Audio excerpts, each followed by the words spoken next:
Así inicia ese Noticia en Profundidad. Qué placer acompañarles. Soy Tatiana Pérez y les saludo desde nuestra sede central en Caracas, en Venezuela. A partir de este momento, en la próxima hora, tenemos 3 temas que son noticia, con el análisis, como siempre, que les ofrecemos a ustedes. Vamos a iniciar, como siempre, también con titulares. Aquí están. En Noticia Ecuador, Andrés Arauz encabeza las preferencias electorales por las presidenciales de febrero próximo. En segundo lugar figura el empresario neoliberal Álvaro Noboa. El resultado de la encuesta del Centro Estratégico Latinoamericano de Geopolítica, CELAC, revela además las principales preocupaciones de los ecuatorianos que el próximo gobierno debe atender. Vamos a revisarlo. En Noticia Colombia, en claroscuro se divisa el fin de la discusión de la reforma electoral a un paso de ser ley. De un lado fue aprobada la paridad de género en las listas al Congreso, de otro la autoridad electoral exige a los encuestadores la data completa con mapa y todo de los ciudadanos que participen en las consultas. Además, los asuntos de fondo como la depuración del censo no se toca. Es un asunto que analizamos.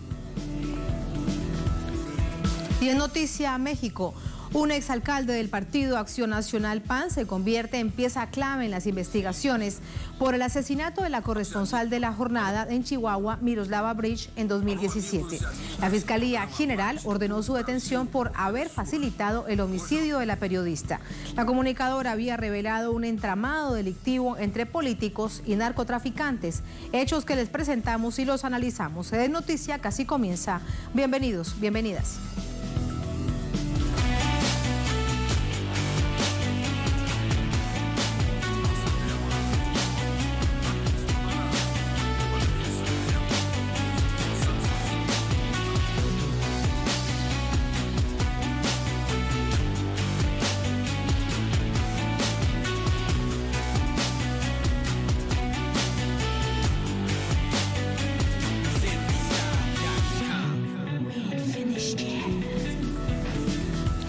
Noticia Ecuador, a poco más de 7 semanas para las elecciones presidenciales. El candidato Andrés Arauz encabeza la intención de voto a pesar del asedio político y judicial del gobierno saliente en su contra. Vamos a revisarlo.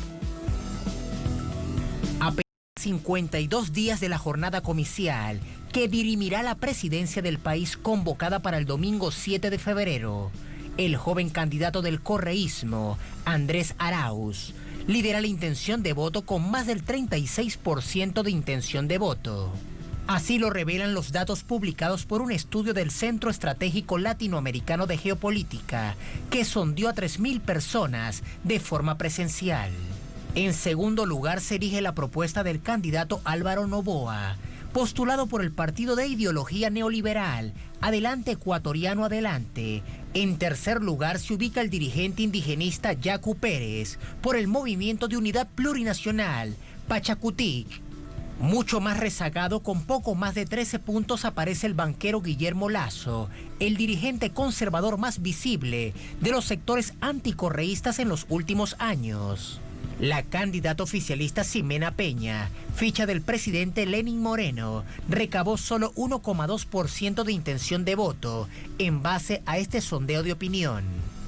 Las otras fórmulas inscritas a participar en la contienda presidencial no superan el 1,5% de popularidad, donde destacan nombres como el expresidente Lucio Gutiérrez o el exministro Gustavo Larrea. La campaña electoral del binomio favorito Arauz-Rabascal se ha desarrollado en medio del acoso judicial orquestado por el gobierno del actual mandatario, con diversas maniobras políticas para evitar que sectores afines al correísmo puedan concurrir a la elección. La implementación del llamado lawfare o guerra judicial ha sido uno de los métodos predilectos para los sectores conservadores que han alcanzado el poder en América Latina en los últimos años. Reconocidos dirigentes como Dilma Rousseff, Evo Morales, Jorge Glass o Rafael Correa han sido asediados por vías judiciales con el objetivo de aislarlos de la actividad política, acciones que contravienen las más elementales garantías de institucionalidad y Estado de Derecho fundamentales para el ejercicio democrático. Sumamos información a esta hora con nuestro corresponsal en Quito, en Ecuador, Orlando Pérez. Orlando, muy buenas noches. Más acerca te preguntamos de este panorama electoral. ¿Cómo te va adelante? Gracias, Tatiana. Buenas noches a la audiencia de Telesur en América Latina y el resto del planeta. Estas elecciones evidentemente no se caracterizan por ser algo que pueda llamar la atención por sus bondades, por sus avances técnicos, tecnológicos, o por lo menos por las garantías que presten a los participantes. Por el contrario, parecería que hay una o dos candidaturas que son el objeto permanente de asedio y acoso político, judicial, como lo han destacado algunos analistas y también quienes han sido víctimas de este proceso. Tan es así, Tatiana y audiencia de Telesur, que el día de hoy incluso hay expresiones, comentarios, incluso la propuesta o la aceptación de una propuesta de aplazar las elecciones de la primera vuelta del 7 de febrero. Y esto obviamente contamina o intoxica el proceso electoral porque en vez de concentrarse en la atención y en la recepción de propuestas de la ciudadanía, lo que ocurre es que estamos pendientes constantemente de qué acusación, qué impugnación o qué obstáculo judicial se impone cada semana. Entonces, evidentemente no hay la tranquilidad o las condiciones mínimas para un desarrollo normal de este proceso electoral. De hecho, el día de hoy, por ejemplo, te debo contar, Tatiana, el Tribunal Contencioso Electoral rechazó o desechó el recurso subjetivo contencioso impuesto una vez más por Carlos Arboleda y Wilson Freire, dos ciudadanos que responden a los intereses o han sido parte del gobierno de Lucio Gutiérrez, y ellos impugnaron nuevamente la candidatura del binomio de Andrés Arauz con Carlos Rabascal.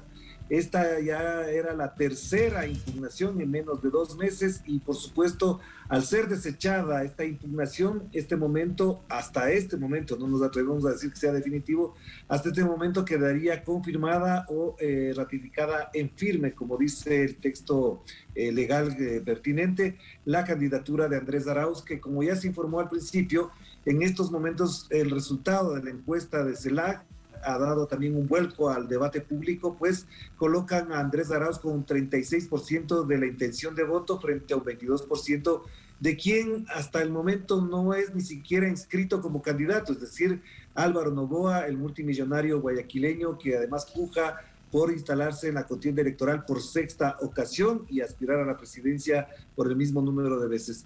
Y esta encuesta, para terminar, Tatiana, también revela algo que ya se decía desde hace un tiempo atrás, semanas atrás, que es la caída estrepitosa en las encuestas de parte del banquero Guillermo Lasso, que por un lado obviamente no alcanza a concitar la atención, tiene un 69% de negativas, como se dice en el lenguaje de las encuestas, y esas negativas se van reflejando cada día más cuando al mismo tiempo comprobamos que hay otras candidaturas que suben, como es la de Álvaro Noboa, que acabo de mencionar, y también la de Yacu Pérez, candidato de Pachacutic, que además tiene problemas de su propio movimiento y que no supera el 20% de la intención de voto. Así que en este panorama, a pocas semanas también del proceso electoral y del arranque efectivo de la campaña electoral, es decir, el 31 de diciembre, todavía hay enorme incertidumbre en el electorado ecuatoriano. Y te cierro con esto nada más. Y en esta ocasión, además, el 13 de enero se produciría el primer debate obligatorio que deberían participar los candidatos presidenciales, que es la nueva modificación en el Código de la Democracia. Este debate abre también mucha expectativa entre la audiencia, entre el electorado, porque evidentemente hay algunos candidatos que no tienen ni el 1% de aceptación, y en un debate evidentemente también concitará la puja por instalarse en la retina del electorado como una opción más. Por lo pronto, este es el panorama. Se piensa que con las fiestas navideñas y fin de año baje un poco la tensión electoral, pero dadas las condiciones legales y cómo se ha manejado este proceso, obviamente parecería que nada de eso será normal en los próximos días, Tatiana. Nada normal en Ecuador en los últimos años. De hecho, Orlando, quiero pedirte que te quedes con nosotros para revisar más a profundidad esta encuesta del Centro Estratégico Latinoamericano de Geopolítica, CELAC. Álvaro Noboa y Guillermo Lasso, siempre las campañas y allí desde lo periodístico y desde el ensalzamiento de los medios de comunicación corporativos en el país apostaban sobre Guillermo Lasso, pero ahora aparece Álvaro Noboa. La pregunta es ¿cuánto le quita Noboa a Lasso, teniendo en cuenta que se disputarían prácticamente un mismo electorado? Tienes una excelente pregunta porque Álvaro Noboa no había aceptado ser candidato porque efectivamente creía que Guillermo Lasso podía ser la opción, pero dadas las características del manejo electoral que ha tenido Guillermo Lasso, unos traspiés, unas expresiones sacadas de tono, y efectivamente no le da ninguna posibilidad, y lo que él ha dicho en 2 o 3 entrevistas es que él se propone reemplazar a Guillermo Lasso porque efectivamente la derecha no tendría un candidato fuerte para competir casi en las mismas condiciones que en el 2017 ocurrió frente a Lenín Moreno, que en ese momento todavía era leal a los principios y postulados de la Revolución Ciudadana. Álvaro Noboa evidentemente rompe a la derecha en 3, porque sería este bloque de candidatos menores que no superan el 1% frente al otro que es Guillermo Lasso, que en cambio, si no se presentaba Álvaro Noboa, podía captar ese voto.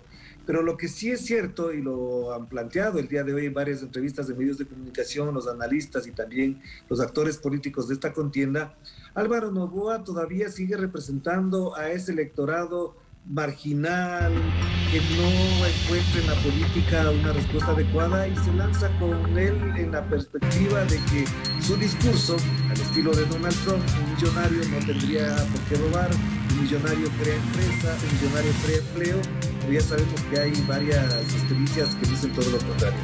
Y también me parece que a Guillermo Lasso esa asesoría de personajes de la derecha más recalcitrante de Miami, lo único que vienen a este país es solamente a cobrar un buen dinero, porque ya van por 3ª ocasión sin lograr que el candidato banquero ascienda en las encuestas, adquiera popularidad, adquiera cierto prestigio académico, intelectual y también popular, obviamente, pero no le dan los resultados para nada. Y te agregaría un detalle más.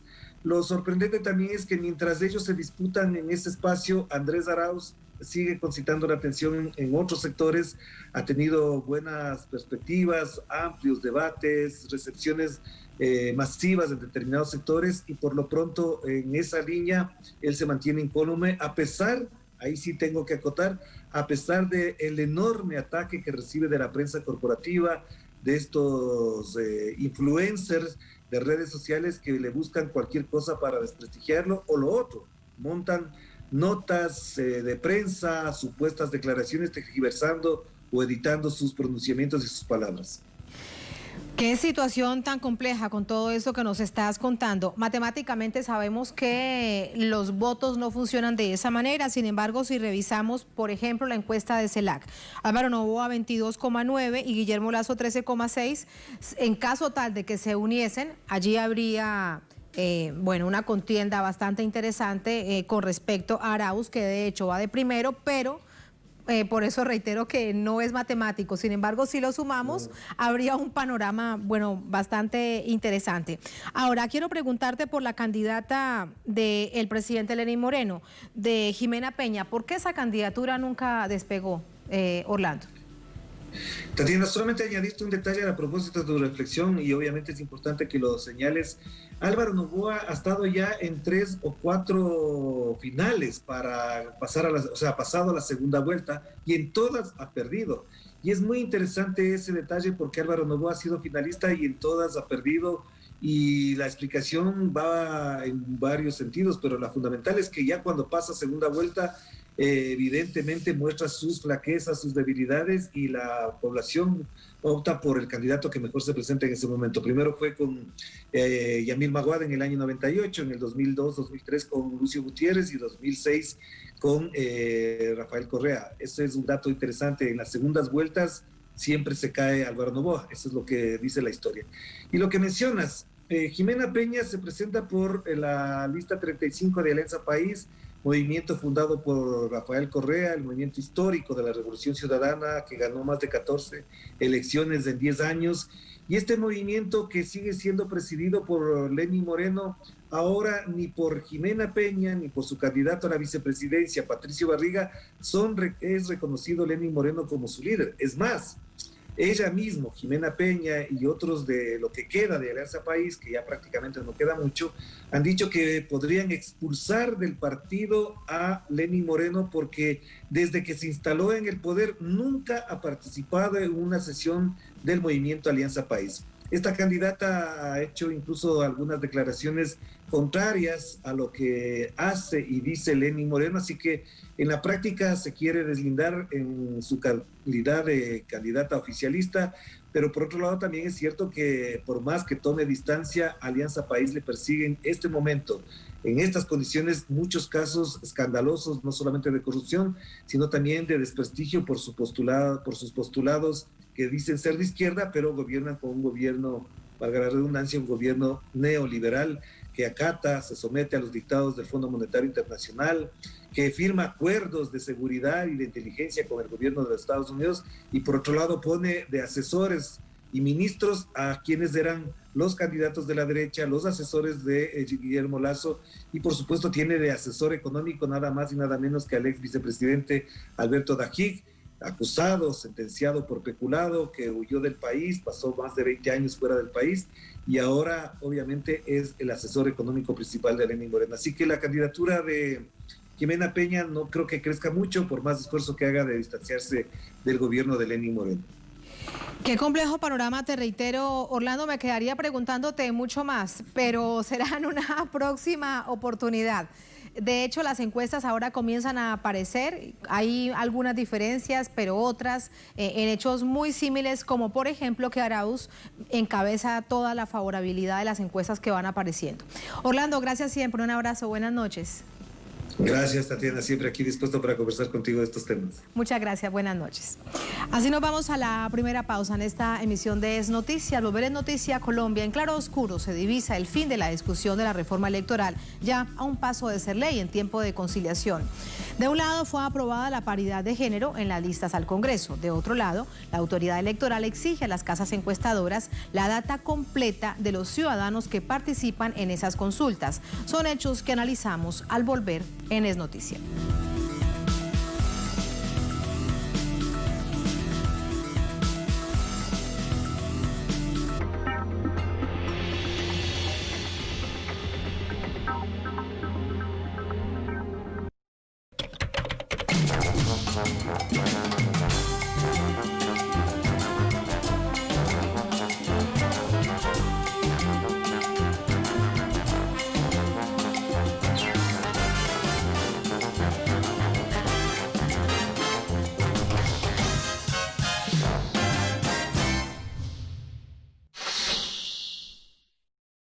El 29 de junio de 1986, la selección nacional obtenía por segunda vez la Copa del Mundo. Desde este 21 de diciembre, Telesur comparte contigo una de las historias más importantes del fútbol, el Mundial de México 1986. Una cosa es decirlo y otra cosa es vivir el día a día, cada entrenamiento, horas y horas y videos. Era un acontecimiento, cada vez que uno salía con Diego fuera de Argentina, estaba ante algo nunca visto anteriormente, ¿no? Han transcurrido 34 años. Entre anécdotas y testimonios conoceremos la historia detrás de la Copa. Cómo veían los directivos de la época a los futbolistas. Éramos obreros y ellos eran patrones, ¿no? Que se callen y que jueguen. Próximo lunes, solo por Telesur.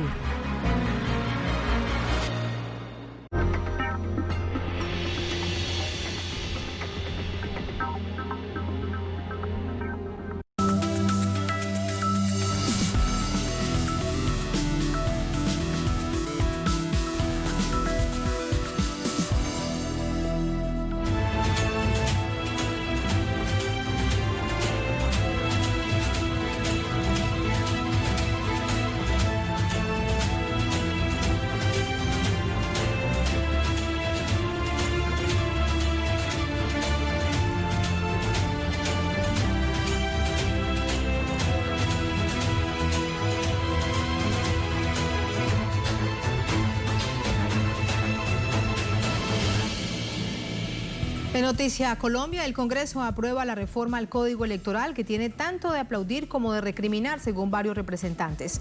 Paridad de género, pero no todo el todo, posible censura en las contiendas electorales, divulgación de datos de encuestas y mucho más. Vamos a revisarlo.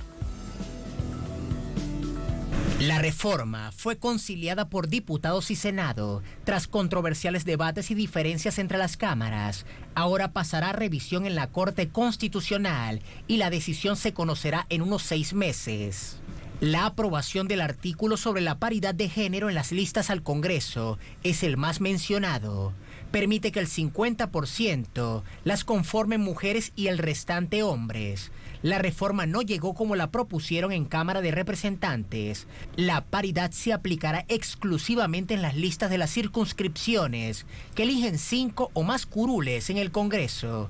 Es decir, no se aplicaría en departamentos pequeños. Además, la congresista Juanita Goebertus, del Partido Verde, señaló: aprobaron paridad con este parágrafo envenenado. En una lista de 7 contra nuestra redacción sería 4 mujeres y 3 hombres. Con la de ellos serían 3 mujeres y 4 hombres.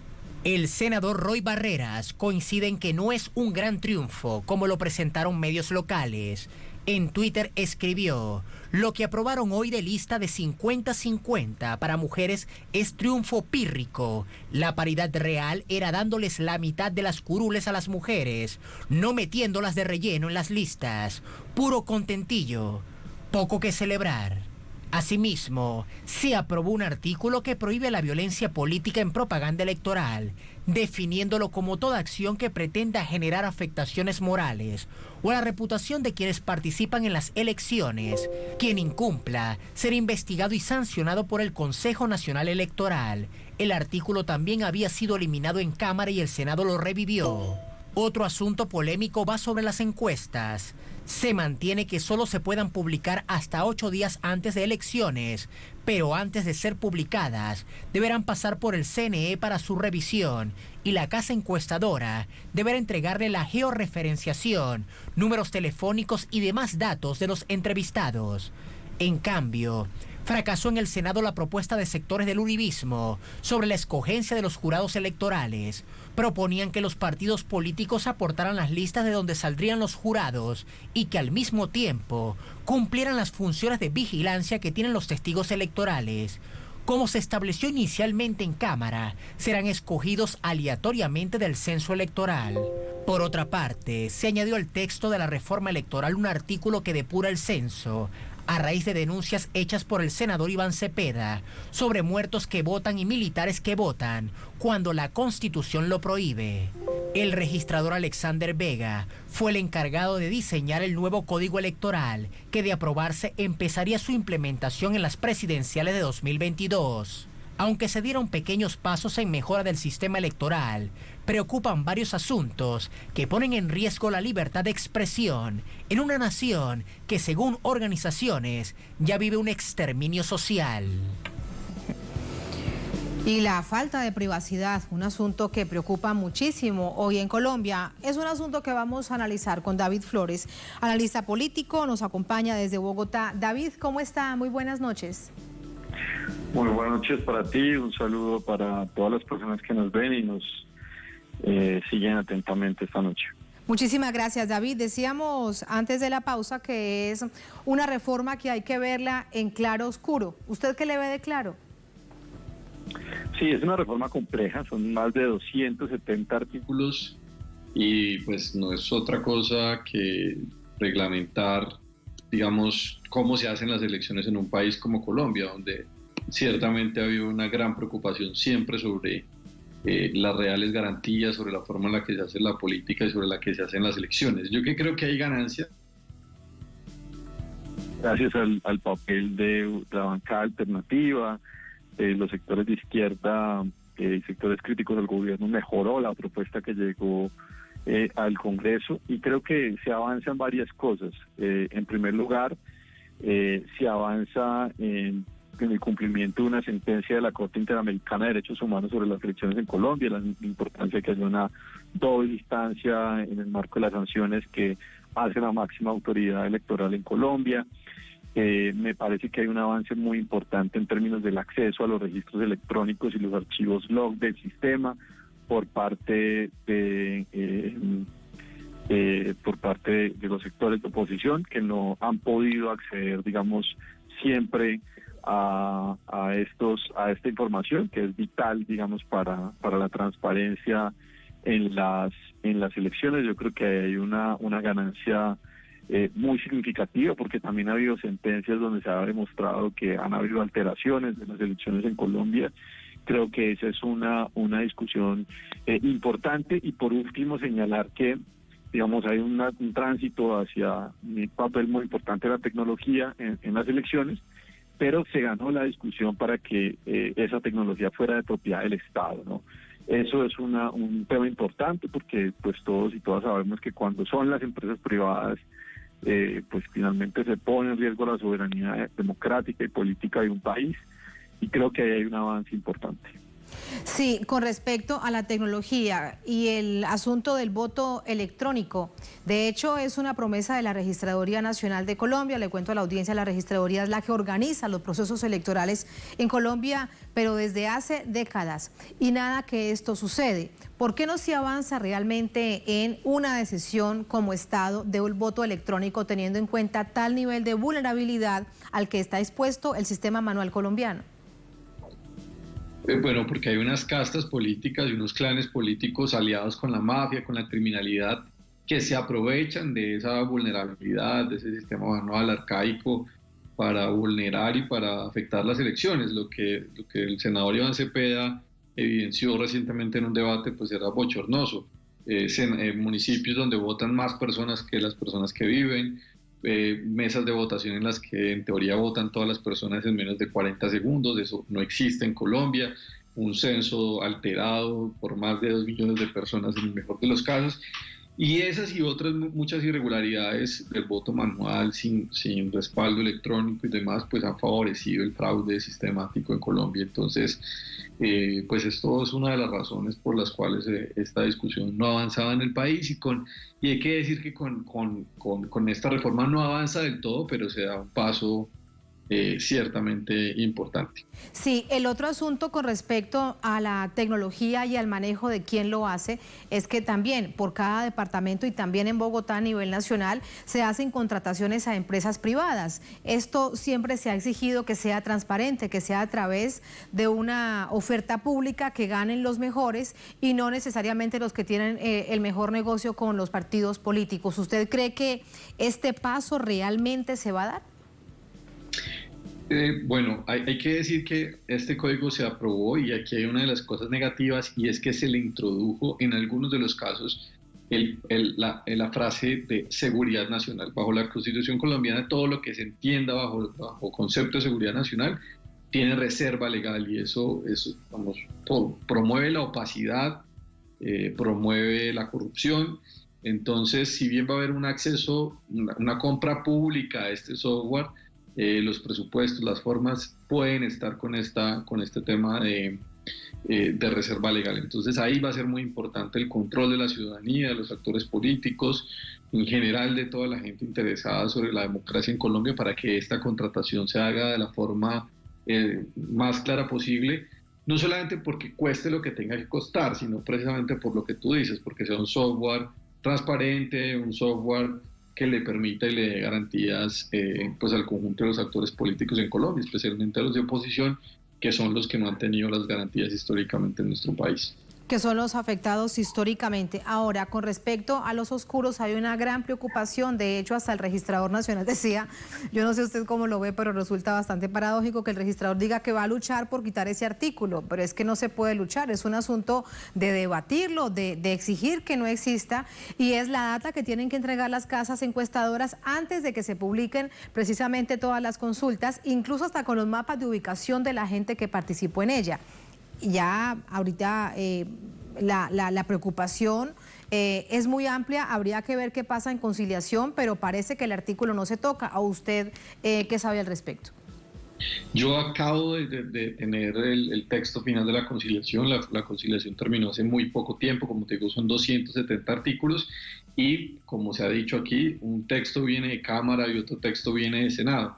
Pero debo decir dos cosas, digamos, la preocupación es legítima porque evidentemente en Colombia ha habido pues, asesinatos sistemáticos de la oposición, ha habido pues, casos en los que los paramilitares controlan el DAS, agentes instituciones estatales y han sacado información de allí para asesinar a contradictores políticos, y eso, por supuesto, un artículo de esta redacción en un país, en un contexto como Colombia, pues genera enormes preocupaciones, ¿no? Ahora, por otro lado, también hay que decir que actores políticos claves, entre ellos la misma oposición, históricamente se ha quejado por el uso irresponsable de las elecciones, ¿no? Recordemos que aquí en Colombia los candidatos usualmente contratan empresas encuestadoras, terminan favoreciendo un candidato, es decir, la mejor forma de hacer campaña 3 semanas, 4 semanas antes en Colombia muchas veces es contratar una encuestadora no muy fiable, no muy clara, que te muestra como ganador. Eso fortalece estas dinámicas del voto útil y eso me parece que también hay que controlarlo. Entonces, digamos, entiendo las preocupaciones, pero también hay otras preocupaciones sobre que en Colombia existen hoy empresas encuestadoras de bolsillo, empresas encuestadoras de actores políticos muy particulares, del sindicato antioqueño, por ejemplo, de empresas privadas que buscan posicionar ante la ciudadanía candidatos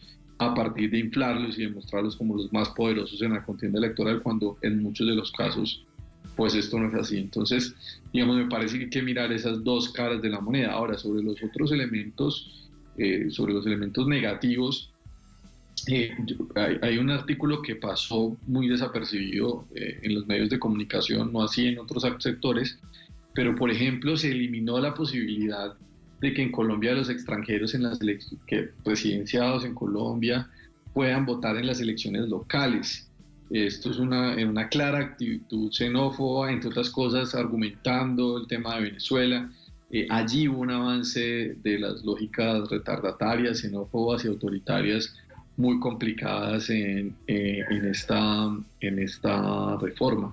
También fue muy complicado que se le dio un poder muy fuerte al registrador para nombrar algo así, una figura de delegados municipales, y además a la vieja usanza del Frente Nacional.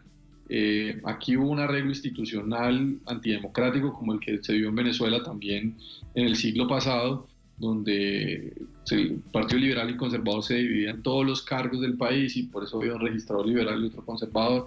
Una figura similar se pone y esto le da mucho poder al registrador, un registrador que pues además es muy cercano al gobierno nacional, absolutamente cuestionado por varios elementos de corrupción, y esto genera por supuesto mucha preocupación. Eso pues digamos entre otras cosas. Entonces te digo, son más de 270 artículos con unos claros y unos oscuros muy fuertes.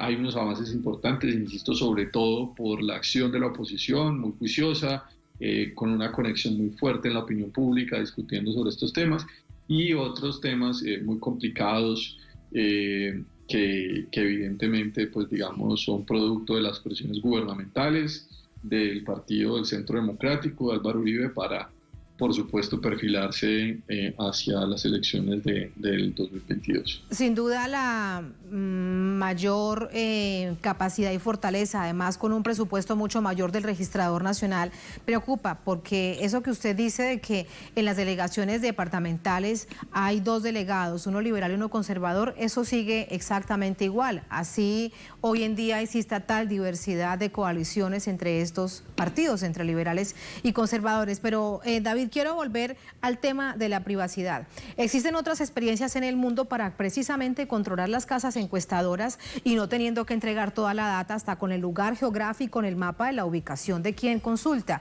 entre otras cosas, porque de esa manera, ¿quién va a permitir que ser consultado si le van a averiguar toda su vida?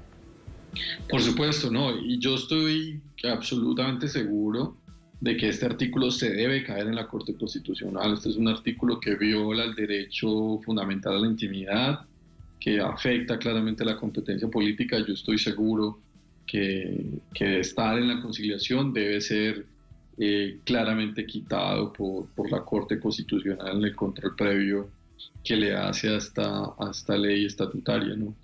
Y esto pues da cuenta también de un fenómeno más estructural que se presenta en Colombia, pero creo que en otras partes del mundo, de cómo avanzan estos dispositivos de control electrónico sobre la población.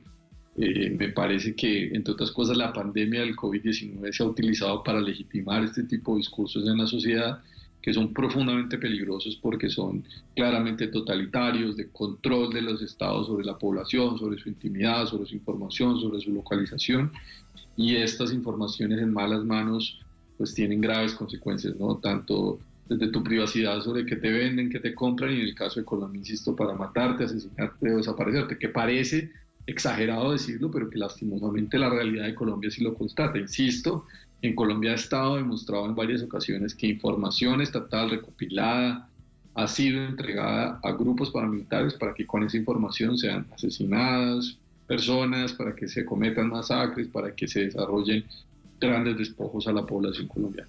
Así es parte de la historia y de allí la preocupación. Y recuerdo de manera mundial el escándalo de Cambridge Analytica en Reino Unido, de cómo manipuló precisamente cuando ella se vistió de una casa encuestadora para manipular la votación, la conciencia de la gente y todo lo que sucedió posteriormente cuando veíamos además ya candidatos que aparecieron de la nada y se convirtieron en presidentes del país. Ahora, David, me queda algo por preguntarle sobre la paridad de género. Queda un sinsabor, pero hay quienes dicen es por lo menos un avance.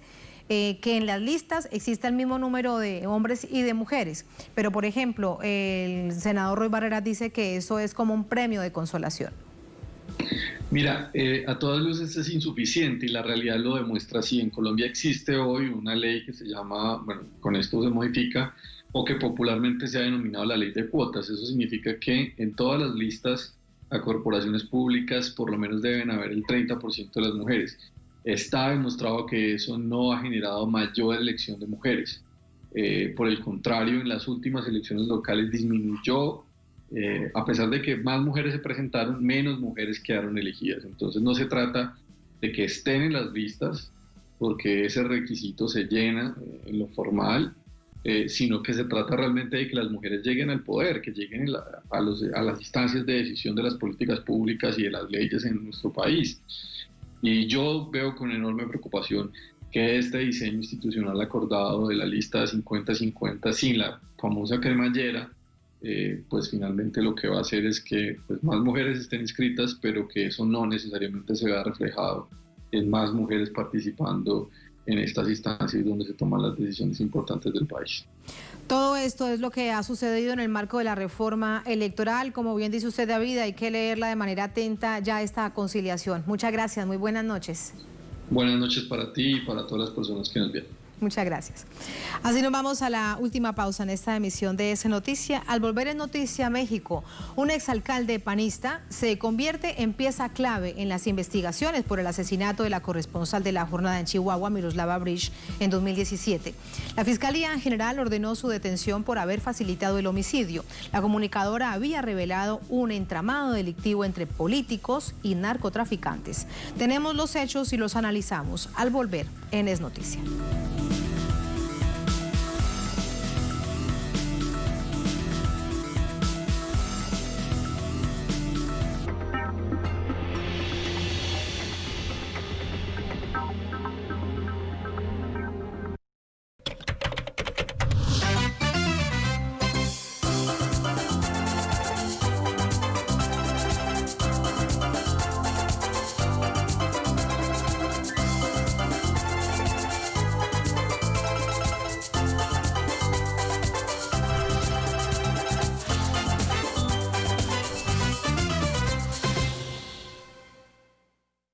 Telesur prepara para ti una programación especial.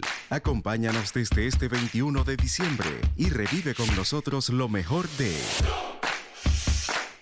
Entrevista especial.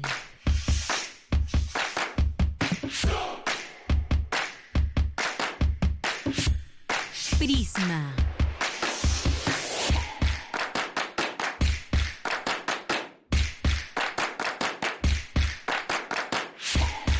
Pulso.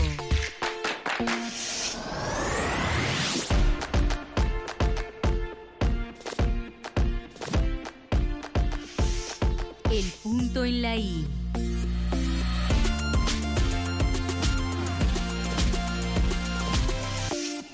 Pensando el mundo.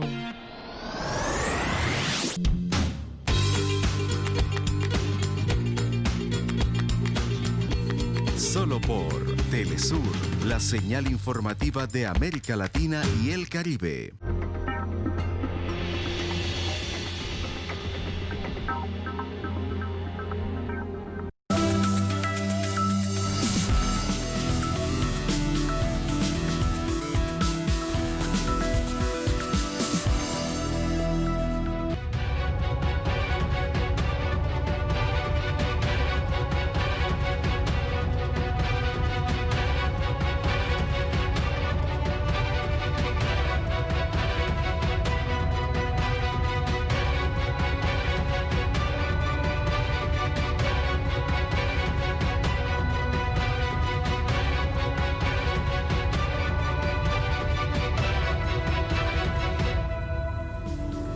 En Noticia México, el exalcalde del municipio de Chinipas, en el estado de Chihuahua, fue detenido este jueves por orden de la Fiscalía General de la República debido a su vinculación con el homicidio de la periodista Miroslava Breach, corresponsal del diario La Jornada, asesinada en marzo de 2017. Vamos a revisar estos detalles. Hugo Ahmed Schultz Alcaraz, apodado el Profe Hugo, fue detenido este jueves por orden de la Fiscalía Especializada en Atención a Delitos Cometidos contra la Libertad de Expresión, FEADLE, órgano de la Fiscalía Especializada en Materia de Derechos Humanos en el estado de Chihuahua.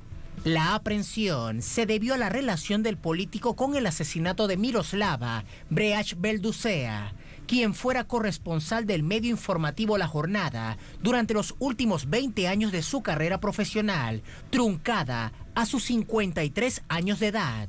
Según informó la FEADLE y el Tribunal Unitario de Circuito competente, se logró establecer la probable responsabilidad de Hugo Schultz de buscar y entregar información personal sobre la periodista al grupo de delincuencia organizada Los Salazar, quienes coordinaron y ejecutaron el homicidio, el cual se llevó a cabo el 23 de marzo de 2017, con la intención de frenar y silenciar la investigación periodística que llevaba adelante Miroslava Breach y comprometía a la organización criminal y su estrecha conexión con la política local. Schultz fue alcalde del municipio Chinipas de 2013 a 2016, bajo la gestión de la gobernación del estado de Chihuahua, de Javier Corral Jurado. Ambos políticos forman parte del Partido Acción Nacional, mejor conocido como PAN, de filiación derechista, al cual han pertenecido dos de los expresidentes del país, Vicente Fox y Felipe Calderón, quienes están actualmente bajo investigación de la Corte Penal Internacional por delitos de lesa humanidad, gracias a una iniciativa popular de más de 20,000 firmas de ciudadanas y ciudadanos mexicanos. Mientras se dan las investigaciones del caso del asesinato de Miroslava Breach Belducea, que involucran al exalcalde panista Schultz, un sobrino de este, Ramón Gabriel Schultz Lagarda, de 25 años, fue asesinado en marzo de 2020. Con él, 7 personas han sido ejecutadas desde que se inició la investigación del crimen contra la periodista de La Jornada. Ella es solo una de las 22 periodistas que han sido asesinados en México durante los últimos 20 años, en medio de la impunidad y el silenciamiento violento de los testigos e informantes que podrían ayudar a esclarecer los delitos. Sumamos de inmediato a nuestro corresponsal en Ciudad de México, Eduardo Martínez. Eduardo, muy buenas noches. Desde una visión global de la justicia en el país, ¿cómo actúa, cómo atiende esta situación? Se denuncia de manera permanente la impunidad. Sin embargo, en este caso, por ejemplo, de Miroslava, algo se sabe, algo va avanzando. Así que en un asunto global, ¿cuál es, digamos, la radiografía de la nación en términos de justicia? Hola Tatiana, qué gusto saludarte, un gusto saludar a todo el auditorio de Es Noticia. Pues sí, hay un avance importante en el caso de Miroslava, sobre todo porque no podemos dejar de lado las causas por las cuales ocurre este asesinato y por qué es que se está deteniendo a este personaje que fue alcalde del municipio Chinipas en el estado norteño de Chihuahua. Recordemos que hubo presión por parte de estos personajes de la política estatal y municipal que estuvieron tratando de que Miroslava no publicara más reportajes porque ella había hecho la denuncia de que se estaba poniendo en candidaturas a distintos cargos de elección popular a personas que estaban vinculadas con el crimen organizado. Específicamente ella denunciaba los integrantes de la banda delincuencial conocida como los Salazar. Entonces, de ahí es de donde viene toda esta situación que vino en amenazas y que derivó justamente en su asesinato. Es por eso que ahora se detiene a este personaje y la Fiscalía General de la República de lo que le está señalando es de haber sido como facilitador, de haber servido como facilitador para que se pudiera cometer este homicidio. Por otro lado, Tatiana, no podemos también dejar de lado lo que ocurrió 2 días antes del asesinato de Miroslava, el 15 de mayo de 2017, cuando también en otro estado, en el estado de Sinaloa, fue asesinado Javier Valdés, quien era también corresponsal del diario La Jornada, pero en este caso en la ciudad de Culiacán, en el estado de Sinaloa, donde también sabemos que Javier Valdés había sido la voz de mucha gente que quería denunciar la situación de violencia vinculada al crimen, al narcotráfico que se vive y se vivía todavía con mayor crudeza en esa parte del territorio mexicano. Del caso Valdés todavía no se sabe nada y también está en completa impunidad. Pero déjame precisar, Tatiana, algunas cosas que han estado ocurriendo en los últimos años. En los últimos 2 años, durante el mandato del presidente Andrés Manuel López Obrador, han sido asesinados 17 periodistas. La Fiscalía especializada ha tomado la rienda de las investigaciones, pero desafortunadamente todavía persiste la impunidad en estos casos. Sin embargo, también hay que medir la situación que se venía dando, no solamente durante este sexenio que comenzó en 2018, sino lo que ocurrió anteriormente. En el caso del gobierno de Enrique Peña Nieto, durante todo su sexenio, fueron asesinados 47 periodistas a lo largo y ancho del territorio mexicano. Y en el caso de Felipe Calderón, que no podemos olvidar que fue quien decretó este inicio de la llamada guerra contra el narcotráfico, durante esos 6 años que gobernó este presidente que fue emergido del conservador Partido Acción Nacional, 48 periodistas también fueron ejecutados en distintos puntos del país. Esta situación ha llevado a las organizaciones defensoras de derechos humanos, de derechos de los periodistas y también de la libertad de expresión a demandar justicia y exigir que haya un poco más de claridad, sobre todo al momento de integrar las averiguaciones. Y sobre todo porque no solamente son los asesinatos, Tatiana, también ha venido habiendo agresiones en contra de los periodistas y sobre todo porque una buena parte de las agresiones, de acuerdo con estudios de distintas organizaciones, incluidas una organización como Artículo 19, dicen que la mayor parte de las agresiones en contra de los comunicadores provienen de funcionarios públicos, pero sobre todo en el ámbito local. Es decir, la mayor parte de las agresiones, y como lo hemos reportado acá, ocurren en el ámbito municipal y en el ámbito estatal. Es decir, las cuestiones que se mueven y los ambientes en los que se mueven los periodistas que cubren todo lo que pasa en los municipios y en los estados, es ahí donde está el mayor peligro, porque precisamente es el lugar de operación de estas bandas delincuenciales que en algún momento, y lo ha señalado por ejemplo el gobierno del presidente Andrés Manuel López Obrador y el propio presidente lo ha dicho, no hay una línea que divida a la delincuencia organizada con el ámbito del poder. Esta es la situación que impera en México, sobre todo en esto que tiene que ver con la libertad de expresión y la libertad del ejercicio del periodismo. Muy grave este panorama que nos resaltas. Eduardo, muchísimas gracias. Buenas noches. Vamos a entrar con el análisis. Nos acompaña para ello José Gil Olmos, es periodista del medio de comunicación del diario Proceso. Nos acompaña desde Ciudad de México. José, ¿cómo estás? Muy buenas noches, bienvenido. Muchas gracias por la invitación para abordar este tema que ha sido muy doloroso para el periodismo mexicano, porque la muerte de Miroslava Brecht fue una ejecución que se realizó enfrente de su casa y tuvo un impacto tremendo, como ya lo comentaban también, con el otro caso que se dio con 2 semanas de diferencia de Javier Valdés en el estado de Sinaloa, ambos reporteros del periódico La Jornada, y que se suman a más de 100 periodistas en México que han sido asesinados.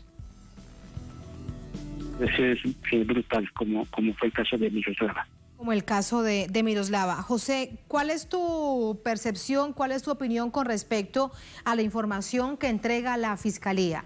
Este exalcalde en esta localidad en Chihuahua, fue el facilitador para el asesinato de Miroslava. ¿Qué valoración haces de la información que entrega la Fiscalía? Importante porque se comprueba una serie de indagaciones que se vienen realizando aquí en México con respecto a los asesinatos de las periodistas y periodistas de distintos estados, es cómo es que distintos autoridades de distintos niveles de gobierno, hablo de presidentes municipales, gobernadores e incluso se habla de presidentes de la República, tienen estos vínculos con distintos grupos del crimen organizado.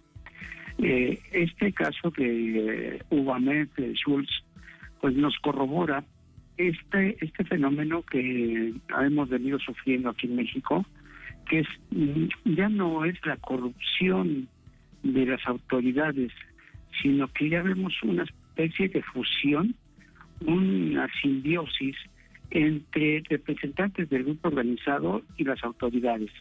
Lo más peligroso para un reportero en México es hablar desde las localidades, desde los estados y de las comunidades, hablar precisamente de esto. ¿Por qué?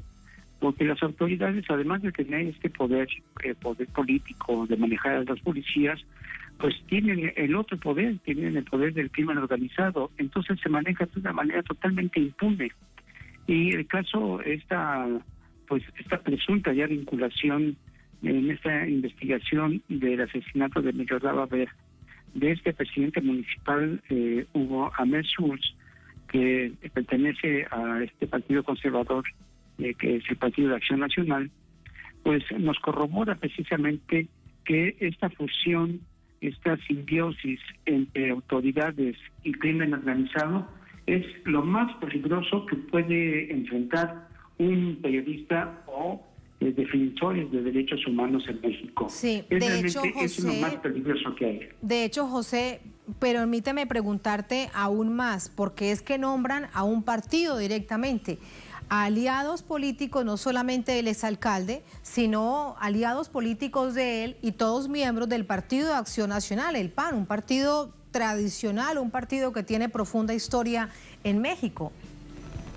Sí, es un partido que en el año 2000 llegó a la presidencia de la República, desbancando al Partido Revolucionario Institucional, que tenía casi 70 años en el poder, y tanto Vicente Fox como Felipe Calderón, representantes de este partido, gobernaron el país, y fue precisamente cuando comenzamos a ver que las autoridades y los grupos del crimen organizado ya tenían pues estas alianzas y tenían control sobre ciertos territorios del país.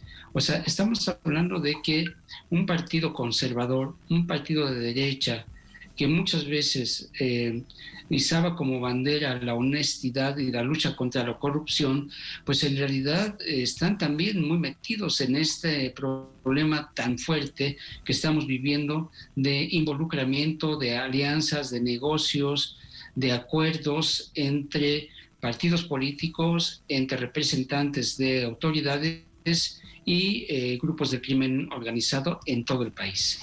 Es muy grave lo que estamos viendo ahí. Y la posibilidad que esto sea una verdadera línea de investigación para entender a profundidad, y no solamente en Chihuahua, en otros estados del país, esta vinculación criminal entre el poder político, entre los partidos políticos, en este caso tradicionales, con el crimen organizado.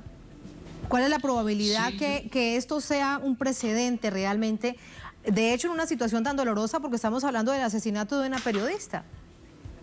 Exactamente, pues por lo menos nos abre la esperanza de que este reinado de la impunidad en el cual están las investigaciones a más de 100 periodistas en México, pues llegue a su final y que por fin haya justicia y a los responsables, tanto directos como intelectuales, o que han participado en estos crímenes, pues se lleven a tribunales y y se haga justicia, que es lo que ha estado pidiendo todo el gremio periodístico en México. Ha realizado manifestaciones, ha realizado marchas, protestas, cartas, en fin, han pedido el apoyo de organismos internacionales para que por fin haya justicia en todos y cada uno de estos casos. Lo que los reporteros, los periodistas en México decimos es que no se trata de que seamos ciudadanos privilegiados en esta demanda y estas peticiones de justicia, sino que como ciudadanos y además como representantes de un sector muy importante a nivel social, pues que de alguna manera somos la voz y somos los oídos de la sociedad, pues tengamos esta posibilidad de que se abran los tribunales y se lleve se haga justicia a todos y cada uno de estos responsables. Me parece que sí abre la puerta y abre una posibilidad para que haya más juicios al respecto. Pues que así sea, José. Gracias por sus apreciaciones. Muy buenas noches. Muchas gracias a ustedes. Hasta pronto. Hasta pronto, gracias. Gracias a ustedes por habernos acompañado. Ponemos punto final a esta emisión de Desnoticia. Como siempre, un placer. Hasta mañana.